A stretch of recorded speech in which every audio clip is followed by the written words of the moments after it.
الحمد لولیہ والصلاة والسلام علی نبی وآلہ وصحبہ وبارک وسلم۔ قال اللہ تعالی وتبارک فی القرآن المجید والفرقان الحمید فی شان حبیبہ مخبرا وآمرا ان اللہ وملائکتہ یصلون علی النبی یا ایہا الذین آمنوا صلوا علیہ وسلموا تسلیما۔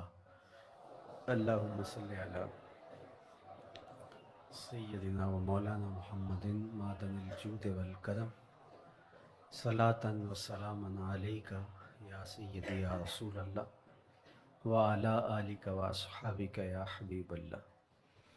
حمد و تعریف و توصیف اللہ جل مجدہ الکریم کی ذات بابرکات کے لیے، رسول رحمت، شفیع معظم، نبی محتشم، حضور ختمی المرتبت صلی اللہ علیہ وآلہ وسلم کے حضور ناز میں اپنی عقیدتوں، ارادتوں اور محبتوں کا خراج پیش کرنے کے بعد واجب الاحترام، ذوی الاحتشام، عالی مرتبت، محترم سامعین، حاضرین، السلام علیکم ورحمۃ اللہ وبرکاتہ۔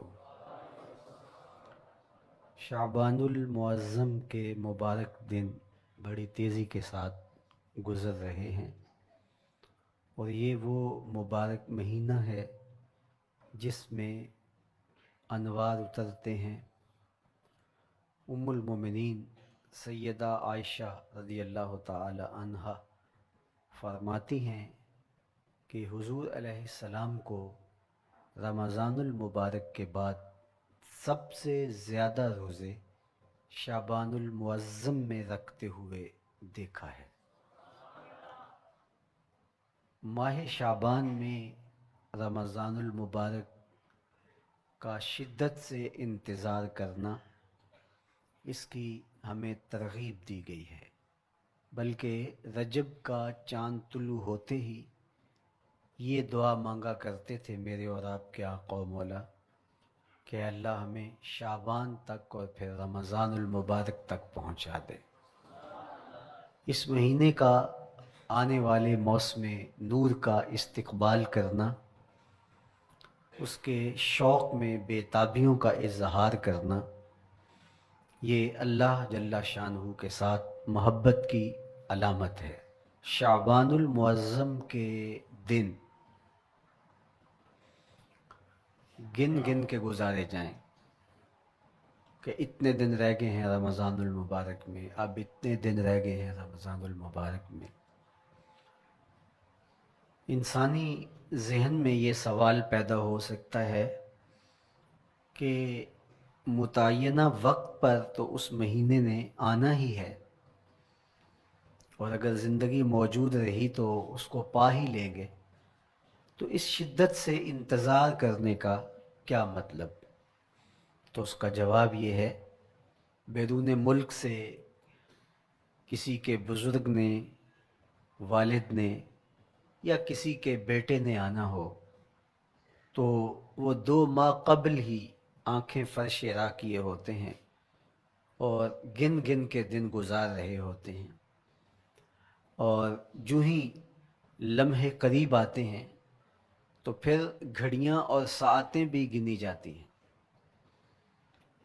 بار بار گھڑی دیکھتے ہیں، ابھی تک پہنچے نہیں، جبکہ یہ طے ہے کہ 5:02 پہ فلائٹ اترے گی۔ تو بار بار گھڑی دیکھنے کا مطلب لاہور سے 2 گھنٹے یہاں گجرانوالہ میں پہنچتے ہوئے لگیں گے، لیکن ہر 10 منٹ کے بعد کہ ذرا پتہ کرو کہاں تک پہنچے ہیں۔ کیا مطلب اس کا؟ مطلب اس کا یہ ہے کہ جب سینے میں کسی کا انتظار رکھا ہوا ہو تو پھر بے تابیاں، بے چینیاں، اضطراب موجود ہوتا ہے۔ ہم دنیا کے لوگوں کے ساتھ جو ربط و رشتہ رکھتے ہیں اس کے مطابق ان کا انتظار ہوتا ہے۔ کچھ آنے والے ایسے بھی ہوتے ہیں جنہوں نے ہمیں بتایا ہوتا ہے کہ فلاں دن ہم پہنچیں گے، اور وہ دروازے پہ دستک دے رہے ہوتے ہیں اور ہم سو کے اٹھ رہے ہوتے ہیں، اور اچانک جب پتہ چلتا ہے کہ فلاں باہر دروازے پہ دستک دے رہے ہیں تو ہم استقبال تو کر رہے ہوتے ہیں، لیکن ہمارے ذہن میں یہ بھی ہوتا ہے وہ میں بھول گیا، تو اب تو یہ کام بھی میرے ذمے ہے، تو مجھے یاد آ گیا ہوتا۔ تو جن لوگوں کے لیے دل میں محبتوں کی جگہ ہو تو ان کے لیے پھر سارے کام مؤخر کر کے ان کے استقبال کیے جاتے ہیں۔ یہ مہینہ اللہ کی رحمتوں کا موسم بہار ہے، چھم چھم رحمتیں برستی ہیں، انوار اترتے ہیں، گناہگاروں کو آتش دوزخ سے نجات بخش دی جاتی ہے۔ تو اس کا استقبال کرنا، اس کے لیے انتظار کرنا، گن گن کے دن گزارنا، لمحے اور ساعتیں بسر کرتے ہوئے بار بار ماہ سیام کا ذکر کرنا، یہ اس مہینے کے ساتھ محبت کی دلیل ہے، اور اس مہینے کے ساتھ محبت اللہ سے محبت کی دلیل ہے۔ اس لیے اس مہینے کا استقبال کرنا، اس کے لیے تیاری کرنا، اپنے گھر کو صاف کرنا، اس کے لیے اپنی اولاد کے دل میں شوق پیدا کرنا اور ماحول پہلے پیدا کرنے کی کوشش کرنا، تاکہ جو ہی یہ ماہ جلوہ گر ہو تو روزہ رکھنے کا مزاج پیدا ہو چکا ہو، تلاوت کلام مجید کا مزاج پیدا ہو چکا ہو، دیگر نوافل اور اچھے اعمال بجا لانے کی عادت پڑ چکی ہو۔ تو شعبان میں ہی اس کی تیاری ہوتی ہے، تاکہ رمضان المبارک آتے ہی ہم پوری طرح سے مستعد اور فعال ہو کر کے اس مہینے کی برکتوں کو سمیٹ لیں۔ اللہ کے محبوب علیہ السلام نے ارشاد فرمایا کہ جب ماہ سیام آتا ہے فتحت ابواب الجنہ، تو جنت کے 8 دروازے کھول دیے جاتے ہیں۔ جنت تو اللہ جل شانہ کی کرم نوازیوں کا ایک ایسا خوبصورت منظر ہے کہ آج تک نہ کسی آنکھ نے اس کو دیکھا، نہ کسی کان نے سنا، اور نہ اس کا کوئی تصور کر سکتا ہے، ایسی خوبصورت بنائی ہے۔ وہاں کی ہوائیں جب چلتی ہیں تو گرد نہیں اڑتا، کستوری اڑتی ہے۔ وہاں دودھ کی، شہد کی، مائع معین، کوثر، سلسبیل کی نہریں بہتی ہیں، موتی زمرد کے محلات بنے ہوئے ہیں۔ وہ خوبصورت محل اور وہ خوبصورت جنت کا ماحول، لیکن اس کے باوجود اس خوبصورت جنت کو، مرصع جنت کو، نظیف ترین بقعۂ رحمت کو 11 ماہ تک رنگ و روغن کیا جاتا ہے رمضان المبارک کے استقبال کے لیے، اور جب یہ مہینہ آتا ہے تو اس کے دروازے کھول دیے جاتے ہیں، اور جنت کے 8 دروازوں میں سے ایک دروازے کا نام باب الریان رکھا گیا ہے، جو صرف روزہ داروں کے اعزاز و تکریم کے لیے ہے۔ روزہ دار اس دروازے سے گزر کے جنت جاتے ہیں۔ تو آپ اندازہ کیجئے کہ اللہ نے اس ماہ مبارک کو کیا عزت دی ہے، کیا پروٹوکول دیا ہے، کیا تکریم بخشی ہے، کہ نبیوں کا امام، امام المرسلین، خاتم الانبیاء، محبوب خدا اس مہینے کے لیے منتظر رہتے کہ یہ مہینہ آنے والا ہے، یہ مہینہ آنے والا ہے۔ حضرت سیدنا سلمان فارسی رضی اللہ تعالی عنہ فرماتے ہیں کہ شعبان کی آخری تاریخ کو حضور نے ایک خطبہ ارشاد کیا۔ بعض علماء نے کہا کہ یہ شعبان کا آخری جمعہ تھا، یا ہو سکتا ہے کہ آخری جمعہ 29 شعبان کو ہی ہو۔ تو رمضان المبارک سے قبل حضور نے یہ خطبہ ارشاد کیا، جو مختلف کتب احادیث میں موجود ہے۔ یا ایھا الناس، اے لوگو، قد اظلکم شہر عظیم، اللہ نے تمہارے اوپر ایک بہت پاکیزہ، پر نور، عالی مرتبت مہینہ سایہ فگن کر دیا ہے۔ شہر فیہ لیلۃ خیر من الف شہر، اس مہینے میں ایک ایسی رات ہے جو 1000 مہینے سے بہتر ہے۔ جعل اللہ صیامہ فریدہ و قیام لیلۃ تطوع، اس مہینے کے دن کے روزے فرض قرار دیے گئے اور راتوں کا قیام نفل بنایا گیا۔ تراویح کی صورت کے اندر راتوں کے قیام کا ماحول پیدا ہوتا ہے، صلاۃ اللیل پڑھی جاتی ہے، نوافل پڑھے جاتے ہیں کثرت کے ساتھ۔ یہ اس مہینے کی شانیں ہیں، یہ اس مہینے کی رونقیں ہیں۔ اس مہینے میں اللہ تعالیٰ نے خاص کرم نوازیاں عطا کی ہیں اہل ایمان کو۔ وَمَن تَقَرَّبَ فِيهِ بِخَصْلَةٍ مِّنَ الْخَيْرِ كَانَ كَمَنْ أَدَّى فَرِيضَةً فِيمَا سَوَاهُ، ایک نفل کا ثواب ایک فرض کے برابر اس مہینے میں کر دیا جاتا ہے۔ وَمَنْ أَدَّى فَرِيضَةً كَانَ كَمَنْ أَدَّى 70 فَرِيضَةً فِيمَا سَوَاهُ، اور اگر کوئی ایک فرض ادا کرتا ہے تو اس کو 70 فرائض کا ثواب ملتا ہے۔ اس قدر نیکیوں کا اجر بڑھا دیا جاتا ہے، ان کی قیمت بڑھا دی جاتی ہے اس مہینے میں۔ اور پھر ارشاد فرمایا وَهُوَ شَهْرُ الصَّبْرِ، یہ صبر کا مہینہ ہے۔ ہونے کے باوجود بھی انسان تناول نہیں کرتا۔ ٹھنڈا میٹھا مشروب میسر ہے اور زبان کانٹا بن گئی، حلق خشک ہو گیا، لیکن اس کے باوجود بھی ایک گھونٹ حلق سے نیچے اتارنے کا روادار نہیں ہوتا۔ وضو کرتے بھی احتیاط کرتا ہے کوئی قطرہ آب حلق سے نیچے نہ ٹپک جائے۔ تو یہ صبر سکھاتا ہے، جب ہو بھی تو انسان اس سے گریز کرے، تو جب ہوگا نہیں تو پھر انسان صبر کا عادی بن جاتا ہے، تو یہ صبر کی عادت ڈالتا ہے۔ یہ شہر الصبر ہے۔ پھر فرمایا وَالصَّبْرُ ثَوَابُهُ الْجَنَّةُ، اور سنو صبر کا ثواب جنت ہے۔ جو شخص صابر ہوتا ہے اس کا صلہ جنت کی صورت میں عطا کیا جائے گا۔ وَشَهْرُ الْمَوَاسَاتِ، اور یہ ہمدردی کا مہینہ ہے، باہمی پیار کا مہینہ ہے، الفتیں بانٹنے کا مہینہ ہے، نرم دلی کا مہینہ ہے، ایک دوسرے کے احساس کا مہینہ ہے۔ جب کوئی شخص بھوک اور پیاس کاٹتا ہے تو اس کو پھر محسوس ہوتا ہے، بالخصوص امراء، کہ بھوک کیا بلا ہوتی ہے، اور جو نان شبینہ کو ترستے ہیں اور جنہیں کھانا میسر نہیں آتا ان کی زندگیاں کتنی تلخ ہوتی ہیں۔ تو بھوک اور پیاس احساس پیدا کرتی ہے ان لوگوں کا کہ جو اللہ کی دی ہوئی نعمتوں سے محروم ہیں۔ تو اس لیے یہ ایک قسم کا رحم دلی کا مہینہ ہے، پیار بانٹنے کا مہینہ ہے، یہ الفتیں تقسیم کرنے کا مہینہ ہے۔ وَشَهْرٌ يُزَادُ فِيهِ رِزْقُ الْمُؤْمِنِ، تو یہ ایسا مبارک مہینہ ہے جس میں مومن کا رزق بڑھا دیا جاتا ہے۔ روزہ کھانا بچانے کے لیے یہ اخراجات کم کرنے کے لیے نہیں ہے، بلکہ اس میں آپ کا رزق اور بڑھ جاتا ہے۔ ایسی ایسی نعمتیں کھانے کو ان لوگوں کو بھی نصیب ہو جاتی ہیں عام دنوں میں جو ان کا مقسوم نہیں ہوتی۔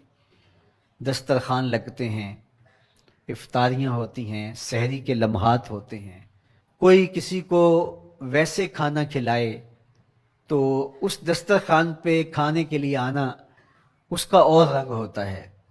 لیکن افطار کا دسترخوان جب بچھتا ہے اور لوگ جب اس کے اوپر آتے ہیں، امیر بھی آتے ہیں، غریب بھی آتے ہیں، تو اللہ کی دی ہوئی نعمتیں جو دسترخوان پہ پڑی ہوتی ہیں ان کو اٹھاتے ہیں، کام و دہن کی تسکین کا سامان کرتے ہیں، عزت نفس بھی مجروح نہیں ہوتی اور طرح طرح کی نعمتیں کھانا بھی دستیاب ہو جاتی ہیں۔ تو یہ ایک مہینہ ہے مواسات کا، اس میں رزق بڑھ جاتا ہے، غرباء تک بھی اللہ کی نعمتیں وہ پہنچتی ہیں جو عام دنوں میں ان کو میسر نہیں ہوتی، اور امراء بھی نعمتوں کا لطف لیتے ہیں، نعمتوں کا مزہ انہیں آتا ہے، اس لیے کہ بھوک کاٹنے کے بعد جب ان کو نعمت میسر آتی ہے تو پھر انہیں احساس ہوتا ہے۔ جو شخص ہر وقت سیراب رہتا ہے تو اس کو کیا پتا کہ شدید بھوک کے بعد کھانے کا لطف کیا ہوتا ہے۔ سخت پیاس کے بعد میٹھا اور ٹھنڈا مشروب جب رگوں کو تر کرتے ہوئے معدے تک پہنچتا ہے تو اس کی تراوت، اس کی ٹھنڈک، اس کی لذت، اس کا کیف و سرور، اس کی عذوبت کس طرح راحت بخشتی ہے۔ اسی لیے میرے اور آپ کے آقا و مولا نے ایک دوسرے مقام پہ ارشاد فرمایا للصائم فرحتان، فرحت عند فطرہ و فرحت عند لقاء ربہ، روزے دار کے لیے دو خوشیاں ہیں، ایک خوشی اسے تب ملتی ہے جب وہ روزہ افطار کرتا ہے. وہ لمحے مسرتوں کے ہوتے ہیں، ایک روحانی احساس ہوتا ہے. اتنا لمبا دن، اتنا سخت دن، گرمی کی شدت، مالک تیرا شکر ہے لمحہ اختتام پہنچا، اور یہ اتنا لمبا دن تیرے حکم کی تعمیل کرتے ہوئے بسر ہو گیا. ایک تو روزہ کھولتے ہوئے وہ ایک سرشاری ہوتی ہے، وہ ایک لذت ہوتی ہے، روحانی تسکین ہوتی ہے. آج کل وہ افطار کے دسترخوان لگتے ہیں تو جس طرح ہمارے سارے معاملات جو ہیں وہ ملوث ہو گئے ہیں ریا سے، تصنع سے، اس طرح افطار بھی ایک فیشن کے طور پہ فروغ پا رہی ہے. تو اس میں امراء کو اور شخصیات کو بلایا جاتا ہے، اور ایسے لوگ کثرت کے ساتھ ہوتے ہیں جن کا روزہ بھی نہیں ہوتا. تو پھر ظاہر ہے رسمن تو اتنی دیر تک وہ کچھ نہیں اٹھا سکتے جب تک اذان کی آواز نہیں آتی، افطار کے لمحے نہیں آتے. تو اس وقت جو روزہ دار ہوتا ہے، جب وہ مشروب لے رہا ہوتا ہے، جب وہ کوئی لقمہ اتار رہا ہوتا ہے، تو اس کی جو فرحت ہوتی ہے، اور جس نے روزہ نہیں رکھا اور وہ بھی افطار کے دسترخوان پہ بیٹھا ہے، تو کیا اس کو کوئی روحانی حظ، کوئی سرور، افطار کے لمحوں کا کوئی لطف مل سکتا ہے؟ وہ بیچارہ کتنا بے چین ہوتا ہوگا کہ یہ شخص ہے، کمزور ہے، سارا دن مزدوری کر کے آیا ہے، اور اس کا بھی تو سارا دن گزر گیا بھوک اور پیاس سے، اور میں صحت مند ہوں اور سارا دن ٹھنڈے ماحول میں رہا ہوں اور مجھے توفیق نہیں ملی. تو وہ گھونٹ کتنے مشکل اس کے لیے ہوتے ہوں گے. اور روزہ دار کے لیے کس قدر وہ آسودہ بخش لمحے ہوتے ہیں کہ جب اس کو یہ مسرت ہو رہی ہوتی ہے کہ مالک تیرا شکر، گرم موسم، زباں کانٹا، حلق خشک، اور تو نے تکمیل تک لمحے پہنچائے اور میرا دن خیریت سے گزر گیا. تو وہ اس کے لیے ایک خوشی کا لمحہ، روحانی مسرت کی کیفیت.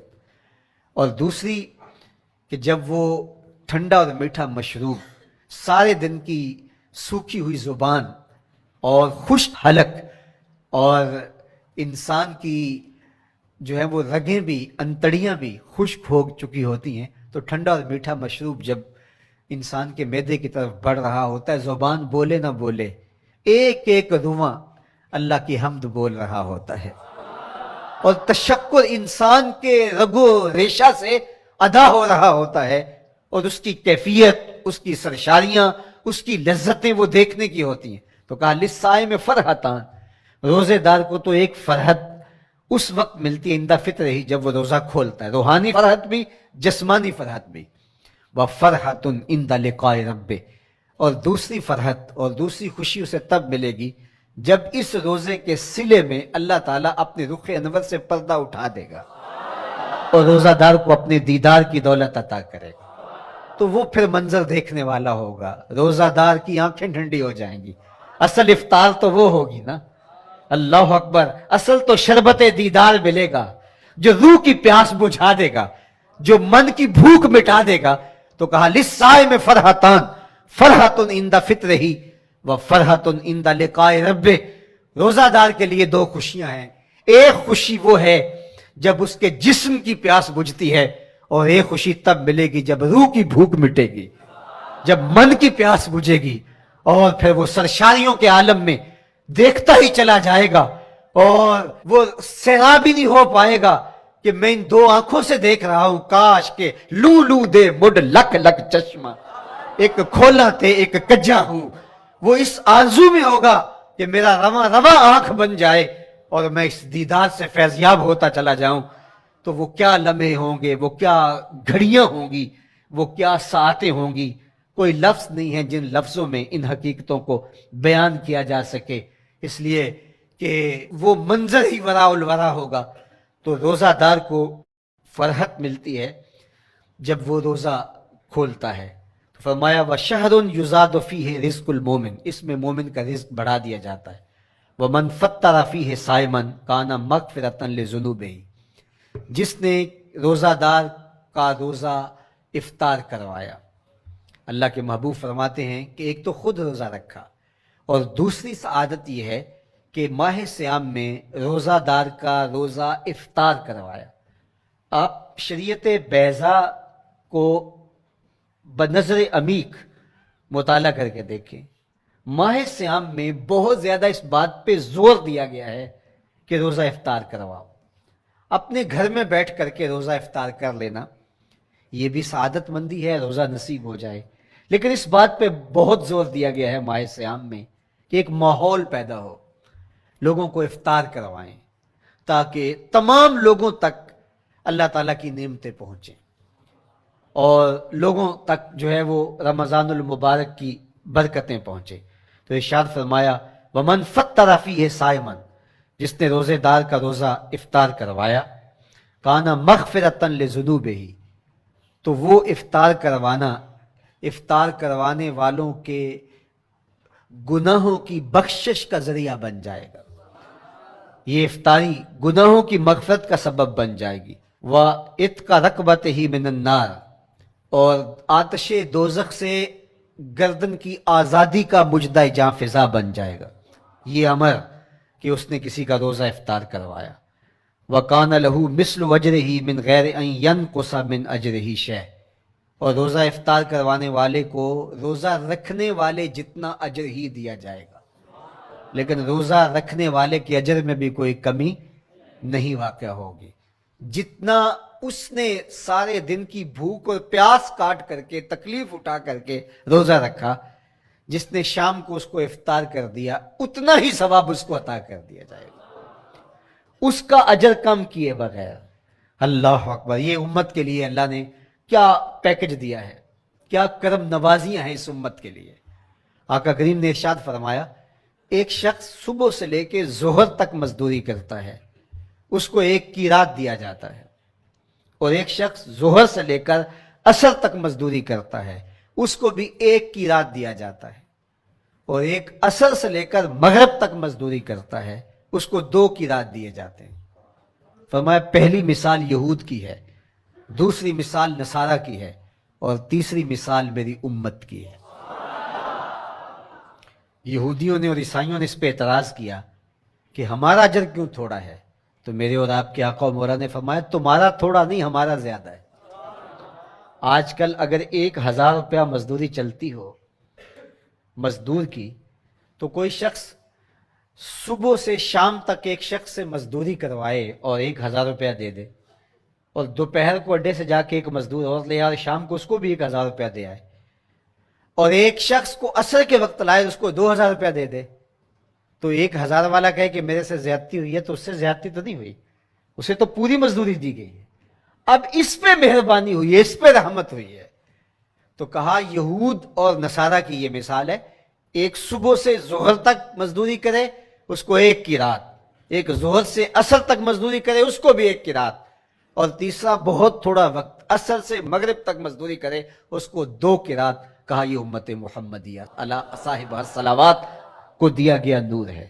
تو ایک شخص نے سویر سے لے کر شام تک روزہ رکھا، بھوک کاٹی، پیاس کاٹی، سخت شدت کی گرمی سہی، اور ایک شخص نے شام کے وقت اس کو روزہ افطار کروا دیا. اور سنو حضور علیہ الصلوۃ والسلام کا فرمان، جب حضور نے فرمایا کہ اس کو پورا اجر ملے گا پہلے کے اجر کو کم کیے بغیر، تو صحابہ کا تو دل تڑپنے لگا کہ یہ کتنی بڑی بات ہے. اب آپ جانتے ہیں کہ یہ زمانہ ایسی معاشی خوشحالیوں کا نہیں تھا، لوگوں کے پاس تو نان شبینہ بھی میسر نہیں ہوتا تھا. تو صحابہ نے جو سوال کیا، قالوا یا رسول اللہ صلی اللہ علیہ وسلم، انہوں نے کہا اے اللہ کے پیارے رسول صلی اللہ علیہ وسلم، لیسا کلنا یجد ما یفطر الصائم، ہم میں سے تو ہر بندہ یہ طاقت نہیں رکھتا کہ روزہ دار کو روزہ افطار کروا دے. تو یہ اتنی بڑی سعادت، تو یہ تو پھر اہل زر ہی یہ سعادت حاصل کر پاتے ہیں. ہمارے جیسے لوگ تو پھر جو مال و دولت نہیں رکھتے تو وہ تو پھر یہ سعادت نہیں حاصل کر پائیں گے. تو میرے اور آپ کے آقا و مولا نے کیا فرمایا؟ قال، حضور نے ارشاد فرمایا یؤتی اللہ ھذا الثواب، یہ ثواب اللہ اسے شخص کو بھی عطا کرے گا. من فطر صائما علی مزقۃ لبن او تمرۃ او شربۃ من ماء، فرمایا کہ یہ اجر اللہ اس کو بھی عطا کرے گا جس نے کسی کا روزہ 1 گھونٹ دودھ سے کھلوا دیا، یا 1 کھجور سے کھلوا دیا، یا پانی کے 1 گھونٹ سے اس کا روزہ افطار کروا دیا. لازمی نہیں ہے کہ دسترخوان سجا ہو، انواع اقسام کے کھانے پڑے ہوں اور وہ افطاری ہی افطاری قرار پائے گی۔ جس نے کسی کو وہاں باہر ٹوٹیوں سے پانی کا گلاس بھر کے، کٹورا بھر کے سادہ پانی بھی پیش کر دیا تو اس کو بھی ثواب مل جائے گا۔ کتنا ثواب ملے گا؟ پورا روزہ رکھنے کا ثواب اس کو ملے گا۔ کتنی رحمتوں کی لوٹ سیل لگی ہے۔ کوئی ایسے بھی بانٹتا ہے، کوئی ایسے بھی کرم نوازیاں ہوتی ہیں، لیکن میرے رب کے خزانے کتنے کھلے ہیں۔ میں نے مدینہ المنورہ میں ایک شخص کو دیکھا کہ وہ روزے کے وقت وہاں سے ہی گلاس لیتا اور زمزم سے بھرتا اور روزہ داروں کے آگے رکھتا چلا جاتا، اور روزانہ اس کا یہ عمل ہوتا۔ نماز عصر کے بعد شروع ہوتا، جتنی اس کی پہنچ ہوتی ہر ایک کے آگے رکھتا چلا جاتا۔ پانی بھی وہاں سے لیا، گلاس بھی وہاں سے لیا۔ اللہ اکبر! فرمایا دودھ کا ایک گھونٹ یا پانی کا ایک گلاس یا ایک کھجور اس نے کسی کو پیش کی اور اس نے اس سے روزہ کھولا، اللہ کے محبوب فرماتے ہیں پہلے کے اجر میں بغیر کسی کمی کے اس کو پورا پورا ثواب روزے کا نصیب ہوگا۔ اللہ اکبر! اب سنو، پھر حضور نے ارشاد فرمایا ومن اشبع صائما، اور جس نے صحیح اہتمام کے ساتھ روزے دار کو اچھا کھانا کھلایا، اچھی پرتکلف افطاری دی، سقاہ اللہ من الحوض شربتا لا یظمأ حتی یدخل الجنہ، اس کو حوض کوثر سے ایسا جام ملے گا کہ اس کو کبھی پیاس نہیں ملے گی یہاں تک کہ جنت میں چلا جائے گا۔ اللہ اکبر! اس کو کوثر کے جام نصیب ہوں گے حشر کی گرمی میں۔ اور آپ کو معلوم ہے، علماء سے آپ نے بارہا سنا ہوگا کہ جام کوثر جس نے ایک بار پی لیا پھر 50,000 سال کے دن میں اس کو دوبارہ پیاس نہیں لگے گی۔ یہ جام کوثر کی خصوصیت ہے۔ فرمایا وَهُوَ شَهْرٌ أَوَّلُهُ رَحْمَةٌ، یہ وہ مہینہ ہے جس کے پہلے 10 دن رحمت ہیں اور اس کا درمیانی اشرا مغفرت ہے، وَآخِرُهُ عِتْقٌ مِّنَ النَّارِ، اور اس کا آخری اشرا جو ہے وہ آتش دوزخ سے نجات کا ضامن ہے۔ فَاسْتَكْثِرُوا فِيهِ مِنْ أَرْبَعِ خِصَالٍ، کہا کہ 4 کام اس مہینے میں کثرت کے ساتھ کرو۔